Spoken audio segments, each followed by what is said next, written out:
Thank you, Ann. As Ann mentioned, I'd like to briefly talk about the time capsule.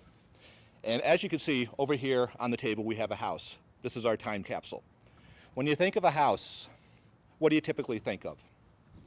First, a house normally has a very solid foundation, right? Weston has been in business for 30 years and reflects a belief in people and a culture of empowerment. This is a very solid foundation from which to build. Second, a house contains memories. Each day, events happen and friendships are created and enhanced. This creates memories for all of us. Third, a house represents a place of hope and dreams for the future. In celebration of our 30 years, we'd like to ask each of you to take a couple minutes over the next 2 weeks and write down on the cards. You can see we have a bunch of cards on the table here. Write down on the cards a reflection of a memory or a thought that sticks out in your mind at this moment of time. This thought can be anything that comes to mind. It could be a person, it could be a dream or an aspiration, or an experience that you'll never forget. This card will be placed in the time capsule.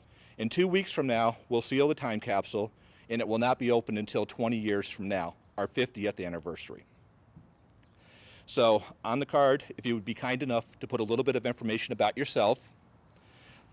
I know it's hard to predict at this point in the future where you're going to be and what your email address is going to be, but if you could put something that could help us get in contact with you at the 50th year, we would like to invite you back for a 50th year celebration. Once again, I know it's hard to predict what tomorrow will bring for all of us, but that's the intent. And I think it would be a very, very good time, because at that point in time, we're going to open the time capsule and we're going to take a little bit further trip down memory lane and talk about some of our experiences. On a final note, I would like to also thank the United Way for helping and come make our event very successful today.